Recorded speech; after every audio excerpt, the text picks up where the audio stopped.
నమస్తే, welcome to ANN debate time. నేను మీ లక్ష్మీనాగ్ నరహరి శెట్టి. బీఆర్ఎస్కు షాకుల మీద షాకులు తగులుతున్నాయి. బీఆర్ఎస్ పార్టీకి దెబ్బ మీద దెబ్బ తగులుతూనే ఉంది. తెలంగాణ వ్యాప్తంగా సంచలనం సృష్టించిన ఫోన్ ట్యాపింగ్ కేసులో ఇప్పటికే ఆ పార్టీ అగ్రనేతలైన కేటీఆర్, హరీష్ రావులు సిట్ విచారణను ఎదుర్కొన్న సంగతి తెలిసిందే. ఇరువురు నేతలు జూబ్లీహిల్స్ పోలీస్ స్టేషన్లో విచారణకు సైతం హాజరయ్యారు. ఈ క్రమంలో బీఆర్ఎస్ పార్టీకి చెందిన మరో కీలక నేత ఆర్ఎస్ ప్రవీణ్ కుమార్కు హైదరాబాద్ సిటీ పోలీసులు నోటీసులు జారీ చేశారు.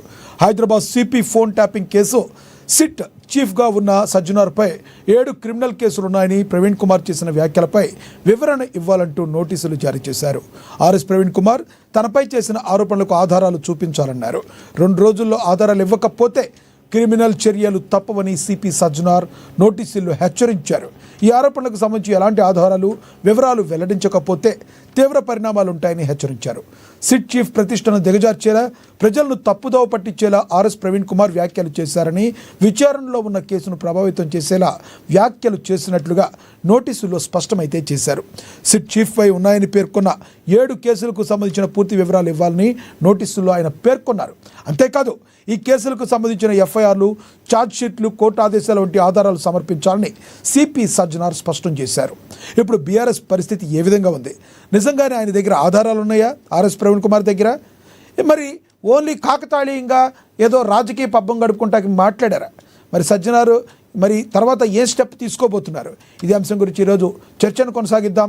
చర్చలో పాల్గొనేందుకు మనతో సిద్ధంగా ఉన్నారు రాజకీయ విశ్లేషకులు, న్యాయవాది బండారు రామ్మోహన్ గారు మనతో అందుబాటులో ఉన్నారు. అదేవిధంగా బీఆర్ఎస్ నేత విజయ్ ఆర్య గారు కూడా మనతో జుమ్కాల్లో అందుబాటులోకి వస్తారు. ఇక కాంగ్రెస్ సీనియర్ నేత, అధికార ప్రతినిధి డాక్టర్ శివకుమార్ లాల్ గారు కూడా మనతో అందుబాటులోకి వస్తారు. ముందుగా మనం రామ్మోహన్ గారితో మాట్లాడదాం. బండారు రామ్మోహన్ గారితో, విశ్లేషకులు. నమస్తే సార్ రామ్మోహన్ గారు. రామ్మోహన్ గారు గత 2 రోజులుగా సిట్ విచారణకు హాజరయ్యారు. హరీష్ రావు గారు, అదేవిధంగా కేటీఆర్ గారు నిన్న హాజరయ్యారు. పరిస్థితులన్నీ తెలుసు. ఈ టైంలో ఏదైతే ఆర్ఎస్ ప్రవీణ్ కుమార్ చేసిన వ్యాఖ్యలు, బీఆర్ఎస్ నేత ఏవైతే ఉన్నాయో, మాజీ ఐపీఎస్ అధికారి, ఆయన ఏవైతే ఇలాంటి మాటలు మాట్లాడారో, ఇప్పుడు సిపి సజ్జనార్ ఏవైతే ఉందో, మరి ఆయన నా మీద ఏవైతే మీరు క్రిమినల్ కేసులు ఏవైతే పెట్టారన్నారో, ఉన్నాయన్నారో, అవి ఆర్డర్తో సహా ఎఫ్ఐఆర్లు అన్నీ కూడా నాకు చూపించాలి, లేదంటే మీ మీద క్రిమినల్ కేసులు పెడతామని చూడడానికి ఏ రకంగా చూడాలంటారు? అసలు ఆర్ఎస్ ప్రవీణ్ కుమార్ చేసిన వ్యాఖ్యల్లో ఏ రకంగా ప్రజలు తీసుకునే అవకాశం ఉందంటారు? ఏమంటారు మీరు? లక్ష్మణ గారు, మీకు నమస్కారం. మిత్రులకు కూడా 2 విషయాలు మాట్లాడుకోవాలి. ఒకటేమో ఆర్ఎస్ ప్రవీణ్ కుమార్ గారు కూడా ఐపీఎస్ ఆఫీసర్, గతంలో చాలా జిల్లాలకు ఎస్పీగా పనిచేశారు. ఆ తర్వాత కూడా గురుకుల పాఠశాలకు కూడా కార్యదర్శిగా పనిచేశారు. అపారమైన అనుభవం ఉన్నవాడు.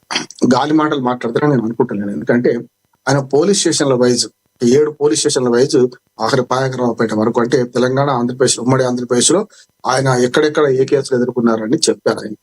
కనుక గాలి మాటలు అనుకుంటలేను నేను. ఒకవేళ రుజువు లేకుండా ఉండకపోవచ్చు. అంటే ఎందుకంటే రుజువులు ఉంటాయి అంటున్నాను. ఎందుకంటే అంటే ఆయన పోలీస్ స్టేషన్ వైజ్ చెప్పుకొచ్చారు. క్రైమ్ నెంబర్ చెప్పలే కానీ పోలీస్ స్టేషన్ వైజ్ చెప్పారు. కనుక ఉన్నాయా లేవా ఇప్పుడు ఈయన వివరణ ఇవ్వాలి. 2 రోజులు టైం ఇచ్చారు కనుక రేపటి దాకా ఉంది లక్ష్మణ్ గారు. అంటే రెండోది ఏంటంటే ఉన్నాయా లేవా మీరు చూపించమని, లేవని ఈయన చూపించుకోవచ్చు. రెండోది కూడా చేయొచ్చు కదా. అంటే ఉన్నాయా లేవా చూపించమని నోటీస్ కంటే ఇవి లేవు, మీరు చెప్పిన అబద్ధం అని చెప్పి అన్ని పోలీస్ స్టేషన్లలో, ఇప్పుడు ఆయన ఐపీఎస్ ఆఫీసరే, ఒక మాట పోలీస్ స్టేషన్లకు ఆయన ఎక్కడెక్కడ చెప్పిండే వాటన్నిటి నుంచి ఇన్ఫర్మేషన్ తెప్పించుకొని బయట పెట్టొచ్చు కదా అంటున్నాను. ఇప్పుడు ఎప్పుడు కూడా ప్రాసిక్యూషన్, నేను అడ్వకేట్ గా మాట్లాడుతున్నాను, బటన్ ఆఫ్ ప్రూఫ్ ప్రాసిక్యూషన్ మీద ఉంటుంది. ఆయన ఆరోపణ చేసిండు మీ మీద, మీరు చేయండి, మీరు అది కాదని చేస్తే అయిపోద్ది కదా. అంటే ఇదంతా డ్రామా, రాజకీయ డ్రామాలు ఆడుతున్నారు. రాజకీయ డ్రామాలో అధికారులు కూడా భాగస్వాములు అవుతున్నారు. నేను ఆర్ఎస్ ప్రవీణ్ కుమార్ ఏమో సమర్థిస్తలేను. ఆయన ఆరోపణ చేసింది కదా, మళ్ళీ ఆయన రుజువు చేసిన ఎందుకు? లేదని మీరు రుజువు చేసుకోండి, నష్టం ఉంది అంటున్నాడు.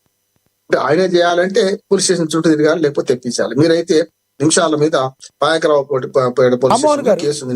రామ్మోహన్ గారు, ఇక్కడ ప్రతి వ్యక్తి అంతకు ముందు సంబంధిత అధికారిగా ఉన్నప్పుడు ఆయన అధికారిగా మాట్లాడితే మీరు అన్నట్టు ప్రూవ్ చేసుకోవచ్చు. ఆయన ఇప్పుడు ఒక రాజకీయ నేతగా ఉన్నారు. ప్రతి రాజకీయ నేత ఎదటోళ్ళ మీద ఇంత దుమ్మేసి మీరే తుడుచుకోవాలంటే ఎట్టా? అభియోగం చేసింది ఆయనే కాబట్టి ఆయన చూపించడమే కరెక్ట్ అని కూడా అనుకునే అవకాశం ప్రజలు ఉందంటారు, అనుకోవచ్చు కదా మనం కూడా. నేను 2 చెప్పాను కదా, ఈయన గాలి మాటలు మాట్లాడితే ఈయన జరుగువాల్సిందే. గాలి మాటలు కాకుండా రాజకీయ నాయకుడు కావచ్చు, కానీ అంతకుముందు అధికారి కదా. మిగతా రాజకీయ నాయకులకు మీకు నాకున్న తేడా ఉంది కదా అనుకుంటుంది. అందుకని ఆయన గతంలో ఆయన చేసిన పనులు చెప్పాను, కేసులు ఎదుర్కొని చెప్పాను. ఇవాళ ఆయన పొజిషన్ కూడా చెప్పాను కదా, బీఆర్ఎస్ లీడర్ కావచ్చు. రెండోది ఏంటంటే ఎప్పుడు కూడా కేసులు పెడితే కక్ష సాధింపు చర్యలు చేస్తే ఏమైతుందో గతంలో ఆంధ్రప్రదేశ్ చూసాం, తెలంగాణ చూసాం. ఆంధ్రప్రదేశ్ లో చూసాం కదా 52-53 రోజులు మన చంద్రబాబు నాయుడు గారిని జైలు పంపిస్తే ఏమైంది చూసాం కదా. నష్టమైందా లాభమైందా? హరాస్మెంట్ ఎవరి మీద ఎవరు చేసినా తెలంగాణ కూడా అదే జరిగింది. గతంలో కోదండరామ్ గారి ఇల్లు బద్దలు కొట్టి తలుపులు బద్దలు కొట్టి ఎత్తుకపోయినప్పటి మొదలు పెడితే వరుసగా మొదటి 5 ఏళ్లలో అయితే అసలు చేయని అరాచకం లేదు బీఆర్ఎస్ వరకు చెప్పడానికి, పోలీస్ కేసులు పెట్టడం అని. వాటి వల్ల ఏమైంది? కాంగ్రెస్ లాభమైంది కదా, నష్టమైంది కాలే కదా. సంజయ్ కదా మొత్తం బండి కట్టినట్టు ఎక్కడి నుంచి కరీంనగర్ తీసుకుపోయి తిప్పి కేవలం మళ్ళీ ఆయన కరీంనగర్ కు 70 కిలోమీటర్ల దూరంలో అప్పచెప్పారు. చూసాం కదా మనం. అంటే ఇట్లాంటి వాళ్ళు చేయడం వల్ల ఏంటంటే శత్రుశేషం రుణశేషం ఈ రెండు ఉంచుకోవద్దని ఎవరు అనుకుంటారో వాళ్ళకి వెంబడి పడుతుంది అనుకుంటున్నాను. అందుకని జరిగింది. అప్పుడు బీఆర్ఎస్ కు అదే శాస్త్ర జరిగింది, ఇప్పుడు బిల్లు చేసిన అదే శాస్త్ర జరుగుతుంది. మీరు అన్నారు కష్టకాలం అంటే ఇటువంటి ఎదుర్కోవడానికి సిద్ధంగా ఉంటారు. రాజకీయ పార్టీలు అనే రోల్లో తలకాయ పెట్టినప్పుడు, రాజకీయ పార్టీ లేకుంటే రాజకీయాల మీద రోల్ అనుకోండి, ఆ రోడ్లో తలకాయ పెట్టినప్పుడు తప్పనిసరి రోకలి దంపులు ఉంటాయి.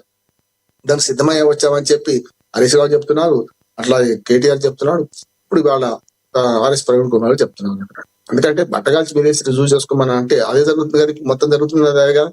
ఇప్పుడు ఏ విచారణలోనే ఏదైనా తేలిందా ఇప్పుడు వరకు? ఒక్కటి చెప్పండి నాకు. మొత్తం 3 సీట్లు, 2 ఏమో ఎంక్వైరీ కమిషన్, 2 వేశారు, 5 ఉన్నాయి. అంటే ప్రధానమైన చెప్తున్నాను, మాకు చాలా అటువంటి అనుబంధంగా చాలా ఉన్నాయి. ఒకటేమో ఈ కార్ రేసు. ఏం జరిగింది ఈ కార్ రేసులో? విచారణ అయిపోయింది. రామ్మోహన్ గారు మీరన్నట్టు కూడా గతంలో హరీష్ రావు గారు ఇప్పుడు 3 రోజుల క్రితం ఎప్పుడైతే వెళ్ళారో ఆయన బయటకు రాగానే ఇదంతా సొల్లు అని చెప్పడం జరిగింది. ఇక గతంలో ఆల్రెడీ ఇది ఒక లొట్టపీసు కేసు అని చెప్పి కేటీఆర్ గారు కూడా మాట్లాడటం జరిగింది. ఇద్దరు కూడా కామన్గా అడిగింది ఏంటంటే, మేము సిట్ని ప్రశ్నలు అడిగితే వాళ్ళు నీళ్లు నమిలారు, వాళ్ళ దగ్గర ఆన్సర్లు లేవు.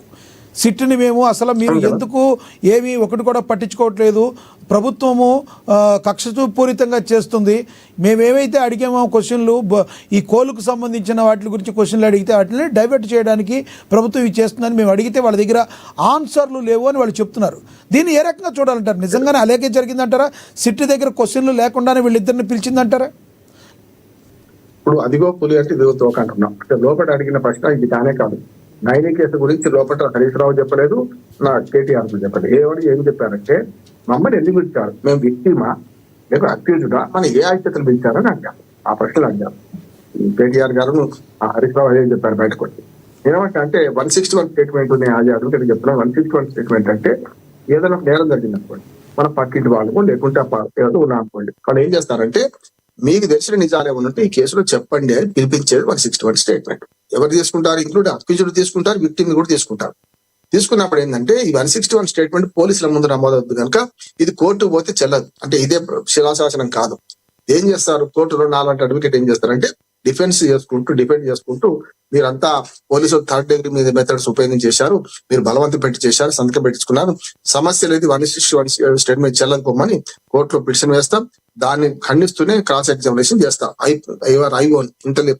మన ఇంటరాగేటింగ్ ఆఫీసర్ ను ఐఓన్ కూడా మేము క్రాస్ ఎగ్జామినేషన్ చేస్తాం అంటున్నాం అడ్వకేట్ గా. అందుకని 161 స్టేట్మెంట్ లో ఉన్నదంతా నిజం కావాల్సిన అవసరం లేదు, 161 స్టేట్మెంట్ లో ఉన్న అబద్ధం కూడా కావాల్సిన అవసరం లేదు. ఒకటి. రెండోది ఏంటంటే కేటీఆర్ హరీష్ రావు మేమే చేశామని ఒప్పుకొని 161 స్టేట్మెంట్ కింద సంతకం పెట్టి వచ్చినా కోర్టుకు పోతే నిరసదాన్ని కోర్టులో సాక్ష్యాధారాలు బట్టి ఉంటాయి. అందుకని ఈ కేసులో 3 విషయాలు చెప్పాలి మనం. ఒకటి టెక్నికల్ చెప్పాలి, ఒకటి 161 స్టేట్మెంట్ ఇవ్వడమని చెప్పి వీళ్ళిద్దరికి కూడా ఒక విట్నెస్ గా పిలిచారు తప్ప అక్యూజ్డ్ కాదు, విక్టిమ్ అంతకంటే కాదు. కానీ లోపలికి పోయిన తర్వాత ఏమన్నది, మీది కూడా ఏం చేశారండి అని చెప్పి సిట్టు అధికారులు చెప్పారు అని హరీష్ రావు అంటున్నాడు. అది కూడా అయిందట అని. అంటే అది కూడా మళ్ళీ పుకారే. అది కూడా అయింది అంటే ఏమన్నట్టు, ఆయనకును ఈ బీఆర్ఎస్ ఉన్న పార్టీ నాయకులు మరి తంపులు పెట్టాడు. మా మామ చేయించిండా, మా బామ్మర్ది చేయించిండా, లేక ఎవరు చేసిండని హరీష్ రావు అనుకోవాలి కదా.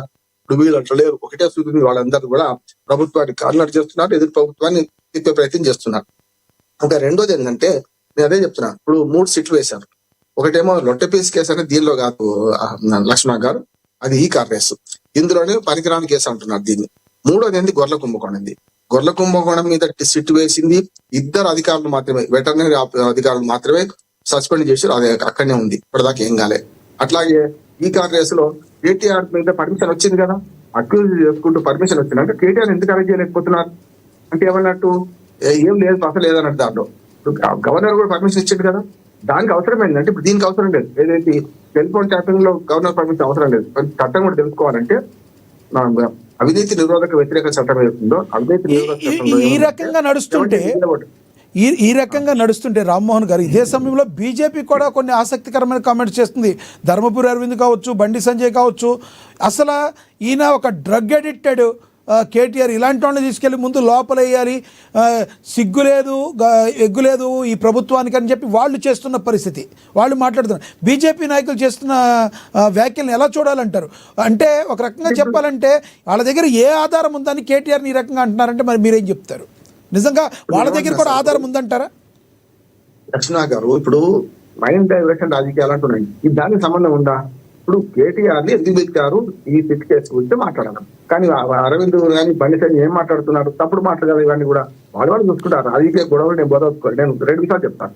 మొట్టమొదటిది, ఈ సిట్ లో 3 సీట్లు వేస్తే ఒకటేమో గొర్లకుంభకంలో 2 వెటర్నరీ డాక్టర్లు వస్తే అదిపోయింది. రెండో సీట్ ఏంది? అయ్యాద మనకు ఏదైతే ఈ కాంగ్రెస్ లో ఒక సీట్ పెట్టారు. దానిలో కేటీఆర్ మీద పర్మిషన్ ఇచ్చింది మన గవర్నర్ ఇచ్చిండు, ఎందుకు అరెస్ట్ చేస్తే అంటున్నారు. మూడోది ఇది, ఈ సీట్ లో ఏమైంది? ఒక ప్రభాకర్ రావు గారి చేయంగా లేట్ అయింది. ప్రస్తుతం ఎందుకు లేట్ అయింది అని అడిగితే ప్రశ్న సమాధానం ఉంది. కాంగ్రెస్ వారు చెప్పకుండా నేను చెప్తున్నాను. ఏంటంటే ప్రభాకర్ రావు గారు 1 ఇయర్ రాలేకపోయిండు.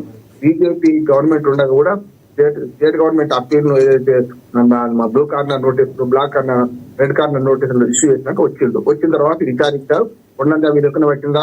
సుప్రీంకోర్టు ఏమన్నది? ఎన్నిసార్లు పిలుస్తారయ్యా ప్రభాకర్ రావును, సరిపోతా ఇంకా కస్టడీకి అప్పచెప్పినాం కదా, ఏం సాధించారు, ఇంకేం చేస్తారని చెప్పి తీసేసింది.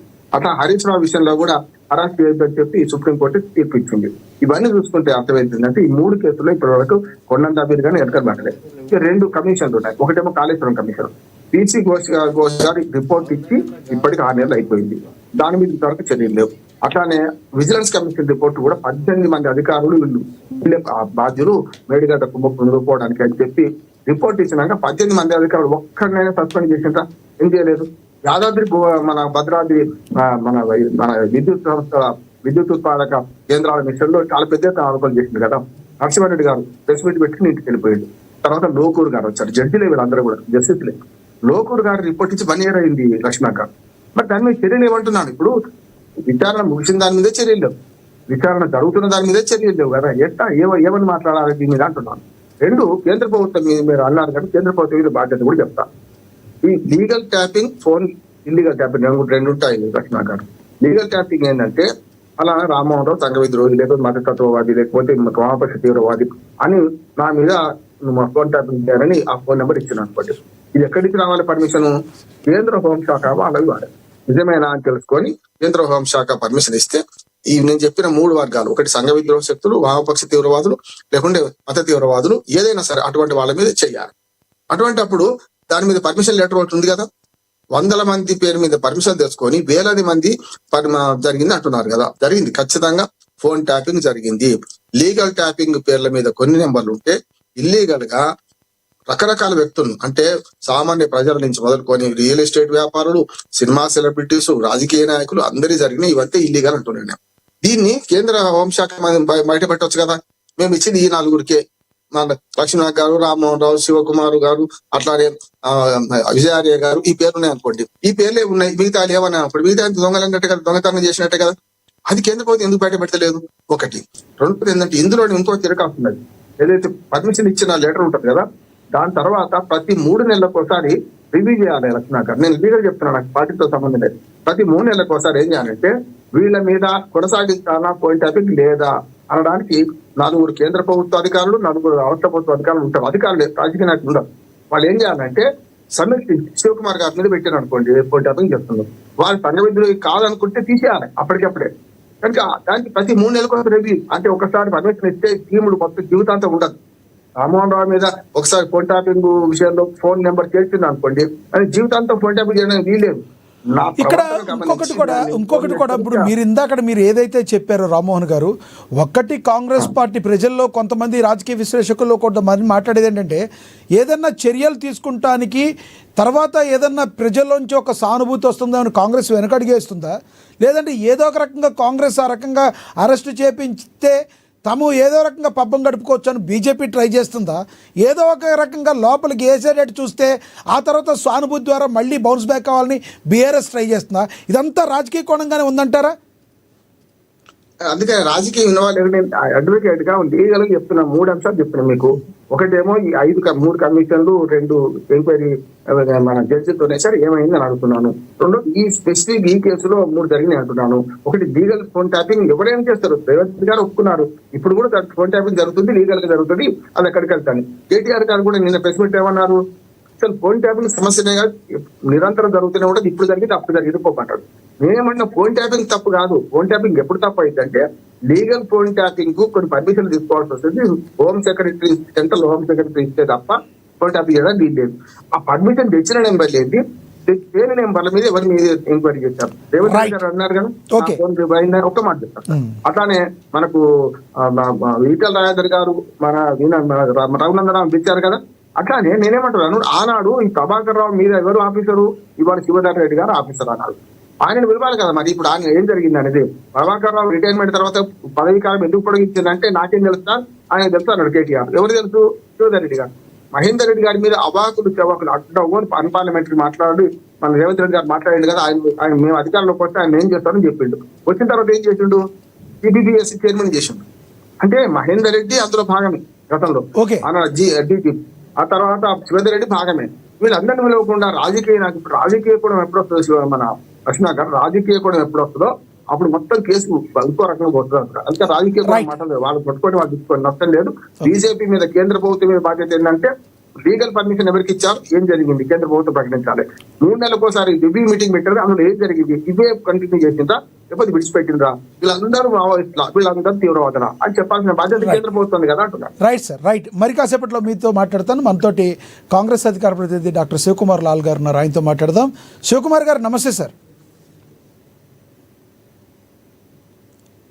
శివకుమార్ గారు ఎస్ శివకుమార్ గారు, ఆర్ఎస్ ప్రవీణ్ కుమార్ గారిది ఒకటి బయట ఒకటి ఉంది, ప్లే అవుతుంది, ఒకసారి చూద్దాం.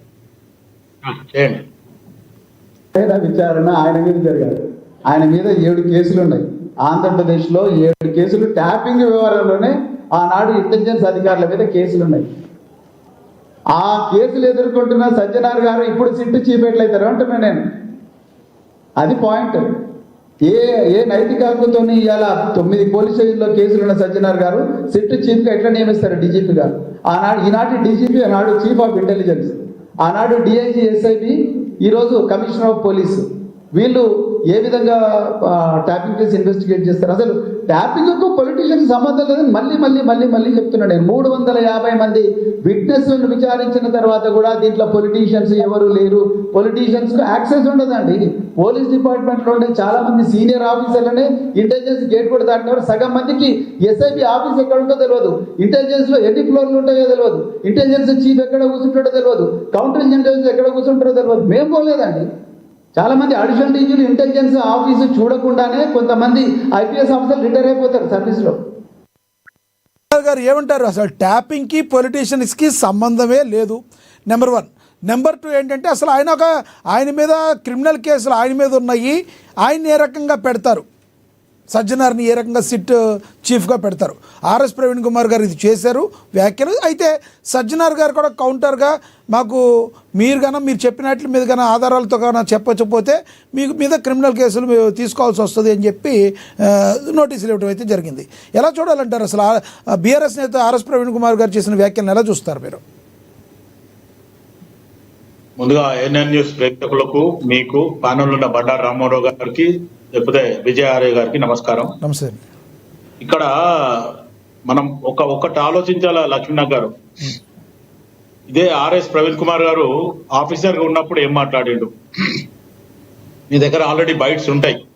ఆర్ఎస్ ప్రవీణ్ కుమార్ గారు బీఆర్ఎస్ కి జాయిన్ కాకముందు ఎట్లున్నాడు, ఐపీఎస్ ఆఫీసర్ గా ఉన్నప్పుడు ఎట్లున్నాడు, దాని తర్వాత బీఆర్ఎస్ లో జాయిన్ అయినాక ఏం మాట్లాడుతుండు అనేది ఒక్కసారి ఆయన ఆలోచించాల. ఒక ఆఫీసరు ఒక సిద్ధాంతం ఉంది, ఒక పద్ధతిగా ఉంటా అన్న ఆఫీసరు ఇట్లా భ్రమ లేకుండా లేకపోతే మధ్య భ్రమించిన లాగా మాట్లాడితే మనం ఏం మాట్లాడడానికి అవకాశం ఉండదు. అంటే ఫోన్ ట్యాపింగ్ చేసింది గత ప్రభుత్వం ఏమని చెప్పి చేసింది, నక్సలైట్లు ఉన్నారు, లేకపోతే కొన్ని ఇన్ఫర్మేషన్స్ తీసుకోవాలి కాబట్టి తీసుకుంటామని సెంట్రల్ కి పర్మిషన్ అడిగి ఫోన్ ట్యాపింగ్ చేస్తామని చెప్పి తీసుకున్న పర్మిషన్ మొత్తానికి ఆపోజిషన్ లీడర్ల మీద, టిఆర్ఎస్ బిఆర్ఎస్ మీద ఎవరైతే మాట్లాడుతున్నారో వాళ్ళ మీద, లేకపోతే మా లాంటి వాళ్ళ మీద కూడా రోజు ఒక కాంగ్రెస్ పార్టీ అధికార ప్రతినిధిగా టీవీ లైవ్ డిబేట్లలో మాట్లాడుతున్నాం అనే రకంగా మా ఫోన్లు కూడా ట్యాప్ అయిన రోజులు ఎన్నో ఉన్నాయి. ఫోన్ కనెక్ట్ కాదు. రెండోది, మాకు ఫోన్ చేసిన వాళ్ళకి నీ ఫోన్ పనిచేస్తే లేదా కనెక్ట్ అవుతా లేదా అనే రకం, లేదంటే ఫోన్ రాకముందే బీప్ రావడం, ఫోన్ ఎత్తగానే బీప్ రావడము, ఇవన్నీ కూడా చాలా మంది జరిగినాయి. నా ఒక్కొక్క గురించి నేను చెప్పడం లేదు, మొత్తానికి ఇటువంటి సంఘటనలు ఎన్నో జరిగినాయి. అయితే ఇక్కడ ఆర్ఎస్ ప్రవీణ్ కుమార్ మొత్తానికి ఏమైతుందంటే కేసీఆర్ దగ్గర పోయి కలిసిన తర్వాత ఇప్పుడు కేటీఆర్ భజన చేయడానికి, కేటీఆర్ కి దగ్గర కావడానికి ఆయన కూడా మొత్తానికి ఇటువంటి వ్యాఖ్యలు చేయడము సజ్జనంగా. ఇప్పుడు ఈ రకంగా ఆలోచిస్తే ఫస్ట్ తలసాని శ్రీనివాస్ యాదవ్ ఉన్నాడు, సెకండ్ కౌశిక్ రెడ్డి ఉన్నాడు, ఇప్పుడు మూడో పరంగా ఆలోచిస్తే ఆర్ఎస్ ప్రవీణ్ కుమార్ అదే తువ్వల నడుస్తున్నాడు అనేది నా ఉద్దేశం. ఏమంటే వీళ్ళు కేటీఆర్ దగ్గర మెచ్చుకోవాలి అనే ఒక రకంగానే వీళ్ళు వ్యాఖ్యలు చేస్తున్నారు తప్ప ఖచ్చితంగా అక్కడ జరిగిన దాని మీద ఏంటి ఇప్పుడు వ్యాఖ్యలు చేస్తున్నారు. నేను అట్లా ఉద్దేశించి మాట్లాడలేదు, అట్లేమనుంటే నేను వ్యాఖ్యలు వెనక్కి తీసుకుంటా అంటారు, క్షమాపణ కూడా చెప్పరు. నేను అన్న మాటను వెనక్కి తీసుకుంటాను. అన్న మాట వెనక్కి ఎట్లా తీసుకుంటాడు? జీవితంలో అది జరిగే పని. ఆలోచించాలి వాళ్ళు మాట్లాడే ముందు, ఏం మాట్లాడుతున్నాము, నేను చేసిన తప్పేంది, లేకపోతే నేను చేసిన వ్యాఖ్య అనేది ఒకసారి ఆలోచించాలి. ఈరోజు ఫోన్ ట్యాపింగ్ జరిగింది, మంచి మంచిలో ఫోన్లు ట్యాప్ అయినాయి. ఆ రకంగా ఆలోచిస్తే ఇప్పుడు ఎవరైతే ఆర్ఎస్ ప్రవీణ్ కుమార్, నేను అనుకుంటా విజయ ఆర్య గారు గురువు గారేమో, లేకపోతే ఆయన సీనియర్ ఏమో, మొత్తానికి ఆయన ఫాలోవర్ గా ఉండే ఆయన ఇంకా మంచిగా చెప్పాలి మనకు. ఎందుకంటే ఆర్ఎస్ ప్రవీణ్ కుమార్ గారు, విజయ ఆర్య గారు బీఎస్పీలో ఉన్నప్పుడు వాళ్ళు ఏం మాట్లాడినరు, తర్వాత బీఆర్ఎస్ లోకి వచ్చినాక ఏం మాట్లాడుతున్నారు అనేది ఒకసారి వాళ్ళు ఆలోచించాలి. ఎందుకంటే మామూలు వ్యక్తులు ఎవరన్నా మాట్లాడితే దాని మీద పోనీబాయి వానికి తెలియకుండా మాట్లాడుతుంటూ, లేకపోతే సబ్జెక్ట్ నాలెడ్జ్ లేదు అనుకుంటారు. నీకు సబ్జెక్ట్ నాలెడ్జ్ ఉంది, నువ్వు ఒక ఆఫీసరు, మొత్తానికి గురుకుల పాఠశాలలో నువ్వు చేసిన ఒక శ్రమ ఉంది అనేది మాకు కూడా తెలుసు, మేము కూడా దానికి అప్రిషియేట్ చేస్తాం, చేయమని కాదు, మంచిగా చెడే. కానీ ప్రక్షాళన చేయడం అదంతా కొంచెం చేయడం జరిగింది, బాగుంది. కానీ ఇక్కడ పాలిటిక్స్కి వచ్చే వరకు ద్వంద్వ వైఖరితో మాట్లాడము, రెండు రకాలుగా మాటలు మాట్లాడము అనేది ఆయన హోదాకు గాని ఆయన ఉన్న విలువని ఆయననే తీసుకుంటున్నా అనేది ఆర్ఎస్ ప్రవీణ్ కుమార్ గారికి నేను స్వయాన ఇది లైవ్ లో చెప్తున్నా. ఆయన ఇటువంటి ధోరణి మార్చుకోవాలా. నీ మీద ప్రజలలో ఎవరైతే ఉన్నారో సజ్జనార్ పైన క్రిమినల్ కేసులు ఉన్నాయని ప్రవీణ్ కుమార్ గారు చేసిన వ్యాఖ్యలు, మరి నోటీసులు జారీ చేశారు. ఆర్ఎస్ ప్రవీణ్ కుమార్ తనపైన చేసిన ఆరోపణలు ఆధారాలు చూపించాలంటున్నారు. 2 రోజుల్లో ఆధారాలు ఇవ్వకపోతే క్రిమినల్ చర్యలు తప్పవంటున్నారు. మరి సజ్జనార్ గారు 100% చెప్పింది చేస్తారంటారా? మరి ఆయన ఆధారాలు చూపించగలుగుతారా, చూపించలేరంటారా? ఖచ్చితంగా సజ్జనారు ఇప్పుడు ప్రస్తుతానికి ఉన్న ఆఫీసర్ ఉన్నాడు, ఆర్ఎస్ ప్రవీణ్ కుమార్ రిటైర్డ్ అయ్యిండు. దీన్ని ఆలోచిస్తే ఆయన మీద చేసిన వ్యాఖ్యలకు రేపటి దినం ప్రజలు కూడా ఆలోచిస్తారు. మనలాంటి మీ యాంకర్లు కానీ, లేకుంటే రామ్మోహన్ రావు గారు లాంటి విశ్లేషకులు, నాలాంటి అఫీషియల్ స్పోక్స్ పర్సన్, మేమందరం కూడా ఆలోచిస్తాం ఇది ఎంత మటుకు కరెక్ట్ అయింది అనేది. ఇప్పుడు ఆల్రెడీ బండారు రామ్మోహన్ రావు గారు ఓపెన్ గా చెప్పడం జరిగింది, ఆయన విశ్లేషణ ఆల్రెడీ ఆయన చెప్పేసిండు. ఎందుకంటే ఇప్పుడు మనం డైలీ చూస్తున్నాం, మాట్లాడుతున్నాం, వింటున్నాం, ఎవరు ఏం చేస్తున్నారు అనేది మనకు మనిషిని చూడగానే ఈ వ్యక్తి ఏ రకంగా ఉంటాడు, ఈయన స్వభావం ఏంది, ఈయన ఏ రకంగా మాట్లాడతాడు అనేది ఒక చెప్పడం. And more ever I'm also in profession. ఖాళీ పేషెంట్ ని చూడంగానే చెప్తాం, వాళ్ళ చెప్పే ప్రాబ్లం కంటే ముందు మనం వాళ్ళకి మీకు ఇది జరుగుతుంది ఇది అనేది మనం డయాగ్నోస్ చేస్తాం. ఇది పరిస్థితులలో ఒక భాగం. ఇప్పుడు మనం లైవ్ డిబేట్ మాట్లాడుతున్నాం అనుకుంటే మన ఒక్క ఛానల్లోనే కాక ఎన్నో ఛానళ్లలో మాట్లాడుతున్నాం ఇక్కడ ఉన్న వాళ్ళం అందరం కూడా. కానీ ఎవరు ఏ వ్యక్తి అనేది కూడా ఒక నిర్ధారణ అయిపోతుంది. బండారు రామ్మోహన్ గారు అనగానే అరే ఈయన ఒక అడ్వకేటు, ఒక మంచి విశ్లేషకుడు, ఈ రకంగా మాట్లాడతాడు అనేది. ఇప్పుడు విజయార్య గారి గురించి మాట్లాడితే ఒక బీఆర్ఎస్ నాయకుడు, ఆయన పార్టీ డిఫెండ్ చేసుకోవడానికి మాట్లాడతాడు. ఇప్పుడు నేను కాంగ్రెస్ పార్టీకి ఉన్నా, నేను మటుకు కొన్ని సందర్భాలలో మా పార్టీ తప్పు చేసినా నేను లైవ్ లా వీళ్ళకందరికీ కూడా ఓపెన్ గా చెప్పినా, నేను కొన్ని సందర్భాలలో అవును ఇక్కడ పార్టీలో కొన్ని ఇబ్బందులు జరిగి సర్చ్ చేసుకోవాలని చెప్పి నేను కూడా ఒప్పుకోవడం జరిగింది. ఎందుకంటే ఆధారంగా ఉన్న సబ్జెక్టు. కానీ ఈ రోజు ఫోన్ ట్యాపింగ్ లో జరిగింది మటుకు ప్రజలకు నిజంగా నష్టం జరిగింది. బీఆర్ఎస్ వాళ్ళకి అప్పట్లో బెనిఫిట్ అయింది దీనివల్ల. ఎలక్షన్ కానీ, ఎవరి దగ్గర డబ్బులు ఉన్నాయి కానీ, లేకపోతే ఏదైనా సీక్రెట్స్ ఉన్నాయి మాట్లాడడం కానీ, అవసరం అనుకుంటే ఒక ప్రియునితో ఒక ప్రియురాలు మాట్లాడితే గానీ, లేకపోతే ఇంకోటితో ఏదైనా ఇల్లీగల్ కాంటాక్ట్స్ ఉన్నోళ్ళే గానీ, వీళ్ళంతా బయట పెట్టి దాని మీద వీళ్ళు ఫోకస్ చేసి వాళ్ళని మొత్తానికి భయభ్రాంతులు చేసి శివకుమార్ లాల్ గారు, మీరైతే కొన్ని ఆరోపణలు అయితే చేస్తున్నారు. ఈ సిట్ అధికారులు అయితే తమ పని తాను చేసుకుపోతున్నారు. బీజేపీ పార్టీలో ఉన్నప్పుడు ధర్మపురి అరవింద్ కావచ్చు, లేదంటే బండి సంజయ్ లాంటి వ్యక్తులు కేటీఆర్ ఒక డ్రగ్ ఎడిటిస్టు, ముందు అతన్ని తీసుకెళ్ళి లోపరేయాలి, అలాంటి చేవ ఈ కాంగ్రెస్ ప్రభుత్వానికి లేదని మళ్ళీ మిమ్మల్ని కార్నర్ చేపించి మాట్లాడుతున్నారు. నిజంగానే మీ దగ్గర ఆధారాలు ఉన్నాయా? మరి బీజేపీ నాయకులు మాట్లాడిన మాటలను ఎలా చూస్తారు? బీజేపీ నాయకులు ఏదైతే విమర్శ చేస్తున్నారో దాంట్లో పార్టీ పరంగా వాళ్ళు మాట్లాడింది, కేటీఆర్ గురించి మాట్లాడింది మటుకు వాస్తవం. ఎందుకంటే గతంలో ఇప్పుడు బీజేపీలో ఉన్న కొండా విశ్వేశ్వరరెడ్డి గారు, ఇప్పుడు ప్రస్తుతం ఉన్న ముఖ్యమంత్రి రేవంత్ రెడ్డి గారు ఇద్దరు కూడా అమరవీర స్తూపాలకి దగ్గరికి వెళ్ళడం కూడా జరిగింది. కేటీఆర్ కు ఛాలెంజ్ చేయడం జరిగింది. ఒకవేళ నువ్వు డ్రగ్స్ తీసుకోకపోతే అమరవీరుల స్తూపానికి రా, మేము కూడా డ్రగ్ టెస్ట్ కి వస్తాము, మా వెంట్రుకలు ఇస్తాం, నువ్వు కూడా వెంట్రుకలు ఇయ్యి అన్నాడు. ఈ రోజు కేటీఆర్ పారిపోయిందంటే ఈ రోజు వరకు కూడా ఆ సబ్జెక్ట్ మీద మాట్లాడాడు. ఇది అప్పట్లో జరిగిన విషయం. ఇక బండి సంజయ్ గాని అరవింద్ మీద కూడా బీఆర్ఎస్ అధికారంలో ఉన్నప్పుడు వాళ్ళని కూడా బాగా టార్చర్ చేశారు కాబట్టి వాళ్ళు ఆ రకంగా మాట్లాడుతున్నారు. కానీ ఈ రోజు బీజేపీ నాయకులు చెప్పాలా, ఏదైతే మొత్తానికి సిబిఐకి ఇచ్చేయండి, మేము నెల రోజులలో 3 నెలలలో ఈ కేసులు తేల్చేస్తామని చెప్పి కిషన్ రెడ్డి గారు చెప్పిండ్రు. మరి కేసు ఆల్రెడీ ఏదైతే ఘోష్ కమిషన్ మొత్తానికి చేసిన తర్వాత మాకు ఇవ్వండి మేము చూస్తాం, మాకు ఇవ్వండి మేము చూస్తాం అంటే ముఖ్యమంత్రి రేవంత్ రెడ్డి గారు సెంట్రల్ కి అప్పచెప్పిండు. మరి ఈ రోజు ఏం చేస్తుంది అనేది వాళ్ళు చెప్పాలి. ఎందుకంటే ఎదుటోళ్ళ మీద నెపం వేయడం చాలా ఈజీ. మీ దగ్గరకు వచ్చిన ball is in your court, మీరు ఏం డిసిషన్ తీసుకుంటారో అది చెప్తలేరు కదా, మీరు అది చెప్పాలా ముందు.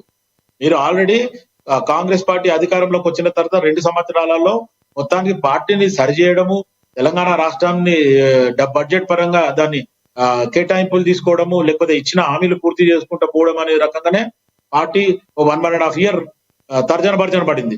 కానీ ఈ రోజు పార్టీ కొంచెం కుదుటపడింది. ఖచ్చితంగా రేపు రాబోయే నెల నుంచి ఏదైతే పెన్షన్ పెంచుతాము, 2,500 రూపాయలు ఇస్తాము అనే రకంగా కూడా ముఖ్యమంత్రి రేవంత్ రెడ్డి గారు మంత్రివర్గంలో నిర్ణయం తీసుకోవడం జరిగింది. అది ఖచ్చితంగా ప్రజలకు ఇచ్చిన హామీలు పూర్తయి ఒక తులం బంగారం కన్నా ఇంకా బహుశా లేట్ కావచ్చు. ఎందుకంటే 1,16,000 రూపాయలు కళ్యాణ లక్ష్మి అయితే తులం బంగారం ఈరోజు 1,50,000 రూపాయలు. అక్కడ కొంచెం తేడా ఏమైనా ఉంటుండొచ్చు, కానీ మిగతాది మటుకు కాంగ్రెస్ పార్టీ ఖచ్చితంగా పార్టీకి ఏదైతే ఉందో ఆ స్టాండ్ లో పోతుంది. ప్రజలకు ఏమైతే హామీ ఇచ్చినామో దాన్ని సరి చేస్తూ పోవాలనే రకంగా కూడా ముఖ్యమంత్రి గారు ఆలోచిస్తారు. రైట్, శివకుమార్ లాల్ గారు మళ్ళీ మాట్లాడతాం మీతో. మనతోటి బీఆర్ఎస్ నేత విజయ్ ఆర్య గారు ఉన్నారు, ఆయనతో మాట్లాడదాం. నమస్తే విజయ్ ఆర్య గారు. నమస్తే సార్. నమస్తే సార్. విజయార్య గారు, ఏదైతే ఆర్ఎస్ ప్రవీణ్ కుమార్ చేసిన వ్యాఖ్యలకి ధీటుగా మరి సిపి సజ్జనార్ గారు కూడా కౌంటర్ ఇచ్చారు. మీరు ఏవైతే మాట్లాడారో నా మీద మరి క్రిమినల్ ఉన్నాయి, కేసులు ఉన్నాయని దాన్ని మీరు నిరూపించాలన్నారు. ఇవ్వకపోతే మీరు ఆధారాలు చూపించకపోతే మరి మీ మీద క్రిమినల్ కేసులు ఉంటాయని నోటీసులు అయితే హెచ్చరించారు. ఇక కేటీఆర్ నిన్న రావచ్చు, కేటీఆర్ కావచ్చు, మొన్న హరీష్ రావు కావచ్చు, బయటకు వచ్చిన తర్వాత సిట్ని ప్రశ్నలు అడగడం కాదు, మేమే సిట్ని ప్రశ్నలు అడిగాము, వాళ్ళ దగ్గర ఆన్సర్ లేవు, నీళ్లు నమిలారు, మరి ఇదంతా కూడా ఒక సొల్లు అని చెప్పి హరీష్ రావు గారు మాట్లాడితే కేటీఆర్ గారు కూడా నేను అడిగిన ప్రశ్నకి వాళ్ళు అయితే సిట్ అధికారులు నీళ్లు నమిలారు అని చెప్తున్న పరిస్థితి వాస్తవం ఉందంటారా? లోపల వీళ్ళు అడిగిన ప్రశ్నలకి సిట్ నీళ్లు నమిలిందంటారా? మీరేమంటారు అసలు? నేను ఒక బాధ్యత గల పౌరుడిగా మాట్లాడుతున్నాను. అందరు మాట్లాడారు, నేను మాట్లాడలేదు. నేను పార్టీలో కూడా మాట్లాడా, బయట కూడా మాట్లాడు. అయితే ఇక్కడ రామ్మోహన్ రావు గారు చెప్పిన విషయాలను మనం పరిగణలోకి తీసుకోవాలి. సార్ డబల్ సౌండ్ వస్తుందా మీకు? లేదు లేదు, బాగానే వినబడుతుంది, క్లియర్ గా ఉంది. మీరు ఓకే. అయితే రామ్మోహన్ రావు గారు చెప్పిన ప్రతి విషయాన్ని కూడా మనం పరిలోకి తీసుకోవాలి. ఆయన న్యూట్రల్ గా ఒక రాజకీయ విశ్లేషకులుగా వాళ్ళు చాలా చక్కగా వివరించారు. ఇక్కడ కేసీఆర్ గారు యొక్క హుందాతనం వల్ల, ఆయన పరిశ్రమ వల్ల, ఆయన యొక్క రాజనీతి వల్ల, రాజకీయ వ్యూహం వల్ల తెలంగాణ ద్రోహులను ఎండగట్టి రాష్ట్రాన్ని తేవడం జరిగిందండి. వచ్చిన 10 ఏళ్లలో కూడా రాజ్యంలో రాజకీయ ద్రోహులు ఉన్నారు, తెలంగాణ ద్రోహులు ఉన్నారు. కాబట్టి అధికారాన్ని 100% రాజ్యాంగబద్ధంగా ఉపయోగించి అలాంటి మొత్తం తెలంగాణ ద్రోహులను ఏ విధంగా రాజ్యానికి దూరం చేయాలనే ఏకైక సంకల్పంతో, కలుపు మొక్కల్ని ఏ విధంగా ఏరాయాలనే సంకల్పంతో పరిపాలన జరిగింది. ఇది వాస్తవం. ఈరోజు మేము ఏ విధంగా ఉన్నా కూడా ఇదే వాస్తవం. అయితే రెండవది ఏంటంటే, ఈరోజు కేటీఆర్ గారి మీద, హరీష్ రావు గారి మీద, కేసీఆర్ గారి మీద, కవితమ్మ గారి మీద సరే కుటుంబాన్ని అంటే ఒక గట్టి కుటుంబాన్ని, ఒక తెలంగాణ వాదాన్ని వాస్తవ రూపంలో తెలంగాణ రాష్ట్రంగా మలిసినటువంటి ఒక కుటుంబాన్ని ఏ విధంగా ఖతం చేయాలని ఏకైక లక్ష్యంతో జరుగుతున్నటువంటి పరిణామాలే ఇవన్నీ. ఈరోజు ఆయన గారు అన్నారు, అరే ఇంటెలిజెన్స్ వ్యవస్థను అలాగే పోలీసు వ్యవస్థను ఇంత నీచంగా బజారుకు లాగుతారా? ఇది పద్ధతేనా? ఏమైనా మన మధ్యలో ఉంటే రాజకీయంగా మాట్లాడుకోవాలి, కానీ ఈ పోలీసు వ్యవస్థను మధ్యలో పెట్టి మేము మాట్లాడినా మీరు మాట్లాడినా కూడా ఇద్దరి మధ్యలో పోలీసు వ్యవస్థ నలిగిపోతా ఉన్నది. ఇది సరి అయిన పద్ధతి కాదు అని చెప్పి కేసీఆర్ గారు ఎన్నోసార్లు చెప్పడం జరిగింది.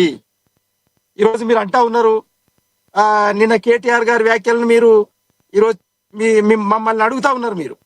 కానీ నేనేమంటున్నానంటే, మరి మమ్మల్ని మేము సేవ్ చేసుకోవడానికి, మా పక్షాన్ని మేము వహించడానికి మేము మాట్లాడక తప్పదు. ఇది వాస్తవము.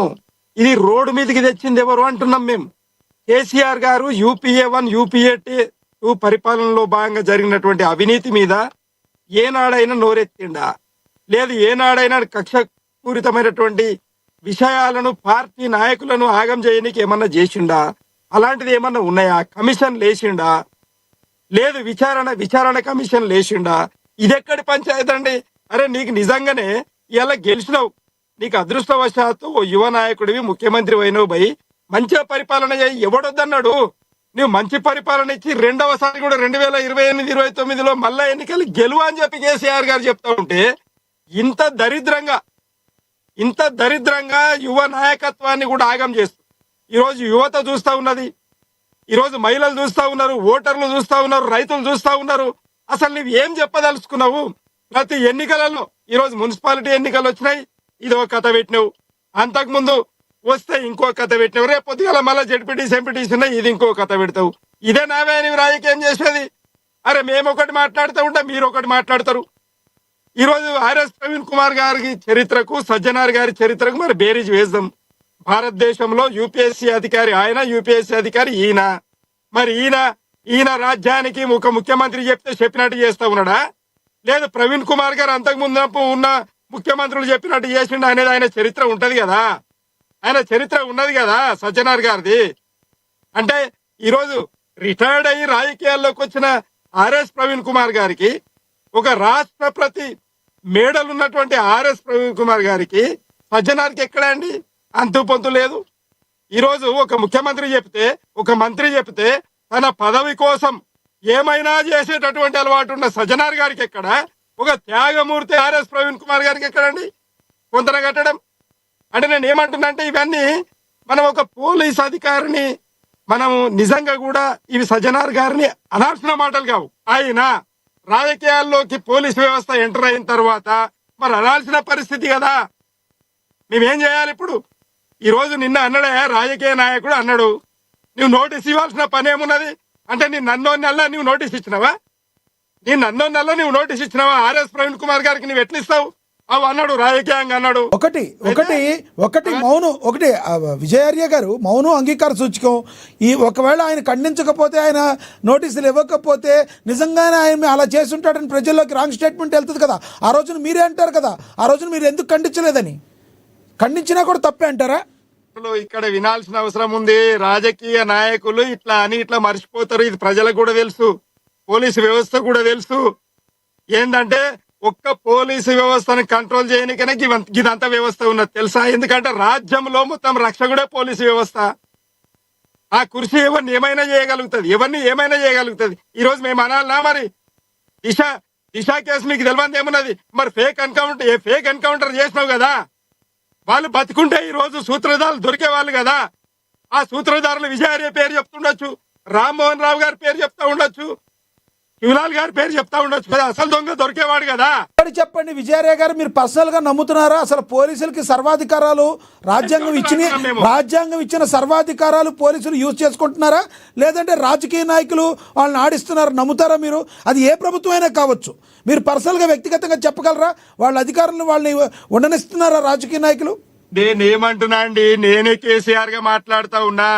నేను ఒకవేళ డీజీపీ అధికారులను లేదు చీఫ్ ఆఫ్ ద ఐబీ అధికారులను పక్కదారి పట్టేనికి నా రాజకీయ కాంక్ష కోసము ఒకవేళ నేను చేయమని అంటే నువ్వు ఎట్లా చేస్తావే? రాజ్యాంగం అది చెప్పిందా? ఒక సీఎం నేను పక్కదారి పట్టిస్తే నువ్వు పట్టమని చెప్పిరా నీకు? నువ్వు ఎట్లా పక్కదారి పడతావు? నాకు నువ్వు సముదాయించిన విషయం ఏంది అని అంటే ముఖ్యమంత్రి గారు నా పరిధి కాదు, నేను చెయ్యలేను అని పక్కగా తప్పుకోవాలి. నిజమైన ఆఫీసర్ అయితే. కానీ డబ్బుల కోసం ఆశపడి, నీ మంచి పదవి కోసం ఆశపడి ముఖ్యమంత్రికి లొంగుతావా? ప్రధానమంత్రికి లొంగుతావా? విజయరాయ గారు, శివలాల్ గారు ఏదో క్వశ్చన్ అడుగుతున్నారు మిమ్మల్ని. చూడండి శివలాల్ గారు, అడగండి, క్వశ్చన్ అయితే అడగండి. లక్ష్మీనాథ్ గారు ఎస్ మాట్లాడు. విజయరాయ గారు ఒక్క నిమిషం. ఫ్లో పోతుంది. నేను ఎందుకు కొట్లాడుకోవడం నాకు అర్థం కాదు. కాదు, క్వశ్చన్ అడుగుతారండి, క్వశ్చన్ అయితే అడగండి. లక్ష్మీనాథ్ గారు, ఆ. మీరు అడిగిన ప్రశ్న విజయరాయ గారిని అడగొద్దు, నా అటువంటి కానీ బండారు రామన్ గారిని అడగాల. ఎందుకంటే 10 సంవత్సరాలల్లా కాకి దుస్తులను కూడా పింక్ కండవల్లాగా పని చేపించుకున్నాడు కేసీఆర్. కాళ్ళు మొక్కిపించుకున్నాడు ఐఏఎస్ ఐపీఎస్లతోని. విజయరాయ గారు, ఇక్కడ కేసీఆర్ గాను బీఆర్ఎస్ మంచోళ్ళని కూడా అంటలేదు. మీరు ఒకటి గమనించాలి. పోలీసులు ఎందుకు వాళ్ళ పనిని వాళ్ళు చేయట్లేదు? ఎవరైతే రాజకీయ నాయకులు తొత్తులుగా ఉండకూడదని చెప్తున్నారు. ఆయన మాట్లాడేది కూడా మీరు మాట్లాడేది కూడా ఒకటే. ఇక మీరు గమనించారా? ఒక్క మాట లక్ష్మీనాథ్ గారు శివలాల్ గారు మీకు ఇస్తాను. శివలాల్ గారు ఒక్క నిమిషం. శివలాల్ గారు మీకు ఇస్తాను, ఆగండి. శివలాల్ గారు దయచేసి మీకు ఇస్తాను, ఆగండి. ఇది ఆయన టైం కదా. విజయరాయ గారు మాట్లాడిద్దాం, తర్వాత మీరు మాట్లాడేది కానీ శివలాల్ గారు. విజయరాయ గారు కంటిన్యూ చేయండి. అంటే నిష్పక్షపాతంగా మా కేసీఆర్ గారు, మా కేటీఆర్ గారు, మా హరీష్ రావు గారు, మా కవిత గారు వాళ్ళు ఏమంటున్నారంటే చట్టబద్ధంగా మమ్మల్ని దొంగలని నిరూపించండి అన్నారయ్యా బాబు. ఇది కదా మరి నిరూపించే క్రమంలో నీవు దాన్ని గోప్యతను పెట్టకుండా ప్రతిసారి లైవ్ లో మీడియా పెట్టుకుంటా, అరే ఎవరైనా ఎంక్వైరీ చేసేది ఒక పద్ధతి ఉన్నదండి. ఈ ఎంక్వైరీ చేసేది పొద్దుగాల లేస్తాను మీడియాకి విడుదల చేస్తాడు. అవసరమా ఇవన్నీ? అవసరమా అంటున్నా. అంటే రేవంత్ రెడ్డి గారు పిల్లలాట ఆడుతూ ఉన్నాడు. రాజకీయం అనేది పిల్లలాట కాదు, పెద్దలాట.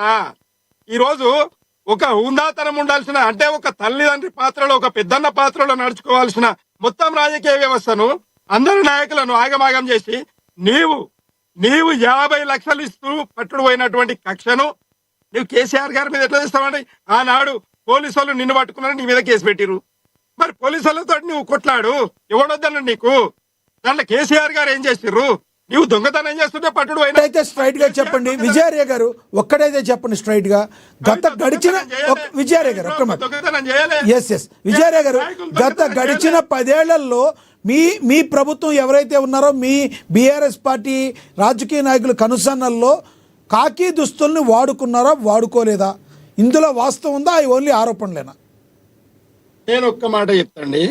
గతంలో యూపీఏ 1 యూపీఏ పరిపాలన, అంతకంటే ముందున్న తెలుగుదేశం పరిపాలన మీరు బేరీజు వేయాలి.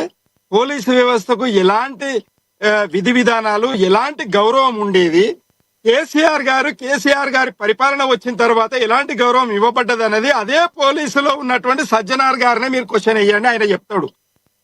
కేసీఆర్ గారు ఉన్నప్పుడు మంచి పరిపాలన అందింది, పోలీసు మంచి గౌరవం ఇచ్చిండ్రు, ఫ్రెండ్లీ పోలీస్ గా మార్చి ప్రజలకు పోలీసుల మధ్యలో అంటే ప్రజలకి పోలీసులకి ఫ్రెండ్లీనెస్ ఉండాలి. ఇక్కడ ఫ్రెండ్లీ ఏమో అప్పుడున్న బీఆర్ఎస్ పార్టీకి పోలీసులకి ఫ్రెండ్లీ అయిపోయిందని ఆరోపణలు ఉన్నాయి. ప్రజలకి పోలీసులకి కదా ఫ్రెండ్లీ ఉండాలి. అది వినండి, ఇది అయ్యో ఒక్క మాట అండి. ఇప్పుడు మీరు దాన్ని వ్యంగ్యాస్త్రంగా మారితే నేను ఏం చేస్తా గానీ అది ఆలోచన విధానాన్ని బట్టి ఉంటది. మీకు మీడియాకు కూడా ఏం ప్రశ్న వేయాలో తెలియదు, ఎట్లా అడగాలో తెలియదు. మాకు మొత్తం సర్వ హక్కులు ఉన్నాయి. మేము మొత్తం అందరికంటే రాజకీయ వ్యవస్థ కంటే మేమే తోపులము, మొత్తం పోలీసు వ్యవస్థ కంటే మేమే తోపులు సార్. అట్లా ఎవరు అనుకుంటారు సార్? మా మాటను మీరెక్కడ వింటారు సార్? రాజకీయ నాయకులు భలేవాళ్ళు సార్. నేనేమంటున్నాంటే పరిపాలన వ్యవస్థలో అడ్మినిస్ట్రేషన్ లో ఉన్న ప్రతి అధికారి సరిగ్గా సక్రమంగా లొంగకుండా అవినీతి లేకుండా పని చేయగలిగితే రాజకీయ నాయకుడు ఏం చేయలేడు. రాజకీయ నాయకుడు ఇవ్వడండి, నాకు అర్థం కాదు. చట్టాలు చేసి సపడాకల్లాకి ఇయ్యాలి, నీ పనికి అంతే. అబ్జర్వేషన్ చేయాలి, ఆ చట్టాలు అమలు అవుతున్నాయా లేవా, గింతే కదా. మరి ఇంత పనికి మొత్తం అడ్మినిస్ట్రేషన్ ఆగం చేస్తూ ఎవడైనా కానీ ఏ పార్టీ వాడైతే మనకేమున్నదండి. మా కేసీఆర్ గారు ముక్కుసూటి మనిషి కాబట్టి మొగోన్ లేక తెలంగాణ తెచ్చిండు, మొగోన్ లేక పరిపాలన చేసిండు. అది మొగతనం అంటారు. అరే మొత్తం ఇసుడ పని చేస్తా ఉన్నారు. ఇదెక్కడ పద్ధతి అండి, ఇదెక్కడ పద్ధతి? ఈ రోజు 54 ఏళ్ళ 55 ఏళ్ళ సీఎం రేవంత్ రెడ్డి గారు ఈ విధమైనటువంటి పరిపాలన అందించడం న్యాయమని మీరు అనుకుంటుర్రా? జర్నలిస్టులు లాగం చేస్తాడు, పోలీసులతో దెబ్బలు కొట్టిస్తాడు. ఈ రోజు మహిళలు లాగం చేస్తాడు, మహిళలను లోపటేస్తాడు, ఎస్సీ ఎస్టీల భూములను దోసుకుంటాడు. అలాగే ఒక్కటి కాదు, విద్యార్థులు నిరుద్యోగులను ఆగమాగం చేస్తాడు.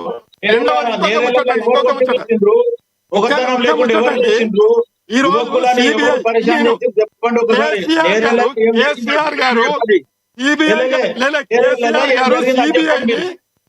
సిబిఐని అడ్డుకున్నాడు. కేసీఆర్ గారు సిబిఐని అడ్డుకున్నాడు. ఎందుకో తెలుసా? మొత్తం ఆడ భారతీయ జనతా పార్టీ రాక్షసులు ఉన్నారు. తెలంగాణ ప్రజలు నాగం చేస్తారు. తెలంగాణ రాష్ట్రాన్ని ఎదగనివ్వరు అని చెప్పి సిబిఐని ఆపితే ఈరోజు జరిగింది ఒకసారి చెప్పండి. రేవంత్ రెడ్డి గారికి పట్టకపోయింది ఏ రకంగా పట్టకపోయినరు, కోదండరామ్ గారిని ఎట్లా పట్టకపోయినరు, ఇటువంటి సంఘటనలు 100,000 ఉన్నాయి 10 సంవత్సరాలలో బీఆర్ఎస్ ప్రభుత్వంలో. నేరెళ్ళలో అయితే మొత్తానికి న్యాయం కోరితే యువకులని మొగతనం లేకుండా చేసిండ్రు, పెండ్లాలకు పనికి రాకుండా చేసిండ్రు మీ కేటీఆర్ హరీష్ రావు కలిసి. ఇప్పుడు సార్ శివలాల్ సార్, డాక్టర్ సాబ్, నేనేమంటున్నా, ఈ రోజు మీరు చెప్తా ఉన్నారు బాగుంది. మేము మొగోళ్ళ తీరు మేమేమంటున్నామంటే, మేము నిజంగానే మాకు మొగతనం ఉన్నది, ఒరిజినల్ గా చెప్తున్నాము. మమ్మల్ని పట్టుకోండిరా బాబు, మేము మా దొంగతనాలు బయట పెట్టండి, మీరు ఆరోపణలు చెయ్యకండి అని చెప్పి కమిషన్ లేపిస్తే కూడా ఈ రోజు వరకు చర్యలు లేవు అంటే ఇంకేందండి మీది, ఇంకేందండి?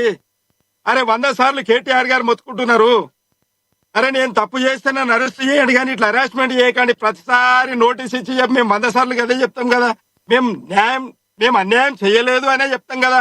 ఒకటేందంటే సిబిఐని మేము నియంత్రించినాం. ఎందుకు నియంత్రించినాం అని అంటే, మోదీ గారు సిబిఐని ఈడీని అడ్డం పెట్టుకుని భయభ్రాంతులకు గురి చేసి మంచి నాయకులను మంచి రాజకీయ పార్టీలను ప్రాంతీయ పార్టీలను ఆగమాగం చేసి బీజేపీలో కలుపుకుంటున్నాడు, భయభ్రాంతులకు గురి చేసి. ఆ సిబిఐ రావద్దు, మా తెలంగాణకు సిబిఐ అవసరం లేదు, మా పోలీసు వ్యవస్థ పటిష్టంగా ఉన్నది, భారతదేశంలో నంబర్ 1 పోలీసు వ్యవస్థ తెలంగాణ అని చెప్పి కేసీఆర్ గారు చెప్పిర్రు. శివలాల్ గారు ఒకటి చెప్పండి. ఇందాక విజయార్య గారు మాట్లాడిన దానిలో మీకేమర్థం అవుతుంది?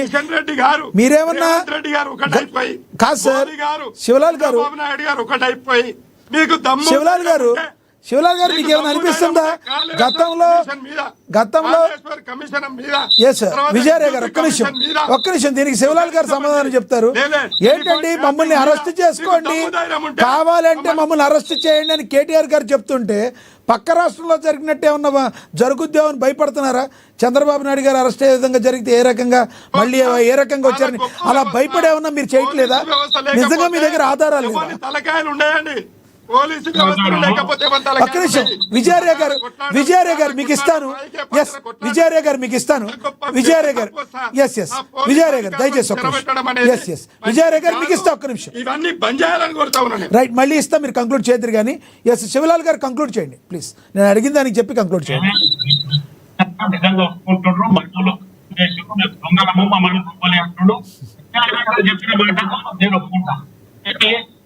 విజయారాయ్ గారు నేను మొగోన్ లాగా మాట్లాడుతున్నాను, అక్కడ కూడా ఒప్పుకుంటా. కానీ ఇలా కేటీఆర్ మొగోడా కాదా చెప్తలేడు కదా. నన్ను పట్టుకపో అంటాడు, ఆడ అఫిడవిట్ లోనేమో అధికారుల పేరేస్తాడు. వారు మన మొగోడా వాడిని చెప్పండి. కేటీఆర్ ఇప్పుడు విజయారాయ్ మాట్లాడినట్టు కేటీఆర్ మాట్లాడతాడు. కేటీఆర్ ఏమంటుండు, నేను దొంగతనం చేసినానేమో ప్రెస్ మీడియా ముందు చెప్తుండు, ఆడ కోర్టులో ఏమిస్తుండు స్టేట్మెంట్. నేను ఆదేశాలు ఇచ్చిన మంత్రిగా వాళ్ళు అధికారులు చూడాల్సింది నా తప్పు కాదని చెప్పి అక్కడ చెప్తుండు. మరి కేటీఆర్ మొగోడా కాదా? విజయార్యనే చెప్పాలి. ఇప్పుడు విజయారాయ్ చెప్తుండే నేను ఇప్పుడు మొగోడు నేను అని. చెప్తే లేదే మీరు కేటీఆర్ మొగోడు మొగోడే అంటే కదా చెప్పు. రెండు దొంగలు ఒకటే మాట చెప్పాలి. ఇది ప్రశ్న లేలే, ఏం మంచి చెప్తావో, ప్రశ్న అడిగినందుకు నీ అఫిడవిట్ లో అదే చెప్పు. శివలాల్ ఎందుకు గారికి చెప్తలేవు? చాలా నీ చాలా స్టేట్మెంట్ లో ధన్యవాదాలు. కానీ అఫిడవిట్ ఎందుకు చెప్తలేవు? ఇప్పుడు ఈ మాటకి శివలాల్ మన జడ్జి బండారు రామోహన్ రావు గారు నేను అడిగిన ప్రశ్న కరెక్ట్ చెప్తాడు ఆయన ఆన్సర్. విజయారాయ్ గారు ఏదైతే చెప్పిందో నేను ఒప్పుకుంటా, మీరు మొగోళ్ళే. కానీ లేదు. కేటీఆర్ మొగోడా ఆడదా ముందు చెప్పాను. ఎందుకు ప్రశ్ననేమో నేను దొంగన ఈరోజు చెప్తుండు. కానీ సరే ఏదైతే సార్, జవాబు affidavit లో చెప్తా, నేను వినండి, లేదంటాడు, నేను మరి జవాబు ఎక్కడ చెప్తా correct? వినండి. లేదా లే, లే. శివలాల్ గారు, నేను కేటీఆర్ జవాబు గారు చెప్తా. అడిగిన ప్రశ్న మా అర్థమైంది కదా? కేటీఆర్ గారు తండ్రికి తగ్గ తనయుడు, తెలంగాణ 4 కోట్ల ప్రజలకు నంబర్ 1 కొడుకుగా ఆయన ఈ రోజు పేరు ప్రఖ్యాతులు గడించిండ్రు. కేసీఆర్ గారు రాష్ట్రం తెస్తే ఆ రాష్ట్రాన్ని బంగారు తెలంగాణగా మార్చిన యువ నాయకుడు కేటీఆర్ గారు. ఈ రోజు కేటీఆర్ గారు లేకపోతే ఇటువంటి ప్రణాళికలు అమలు అయ్యేవి కావు. ఈ రోజు ప్రపంచ దేశాలలో హైదరాబాద్ నంబర్ 1 స్టేట్ గా ఉండడానికి కారణం, నంబర్ 1 నగరంగా ఉండడానికి కారణం, ప్రపంచ నగరం ఎదడానికి కారణం ఒక కేటీఆర్ ఆలోచన విధానం Yes. అనేది మాత్రం మర్చిపోవద్దండి. రైట్ 100% మొగోడే కేసీఆర్ అనేవాడు మొగోడే. రేపొద్దుగాల కాబోయే ముఖ్యమంత్రి. రామ్మోహన్ గారు కంక్లూడ్ చేయండి సార్. ఏ కళలు కనొద్దు విజయారాయ్ గారు, Yes. కేటీఆర్ కి లేదు. ఓకే ఇస్తున్నా మీకే సార్. శివలాల్ గారు అర్థమైంది. శివలాల్ గారిని విజయార్య గారు ఫ్లోను ఆపలేకపోతున్నాం.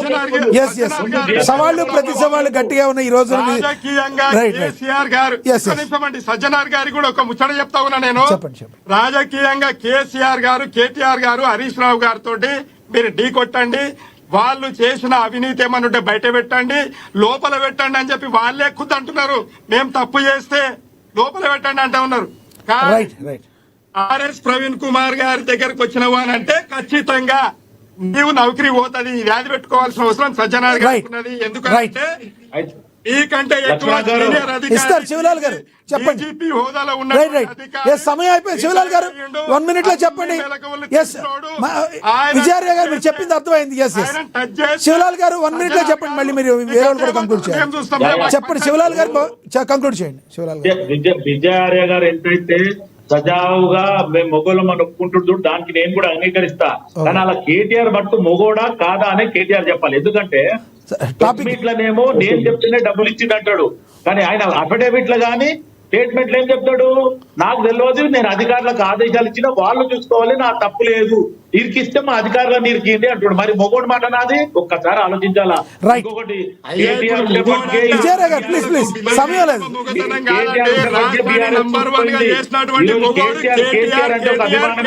కేసీఆర్ చేయడం జరిగింది. పెద్దోడు కాబట్టి కేసీఆర్ అనలేము, కానీ కేసీఆర్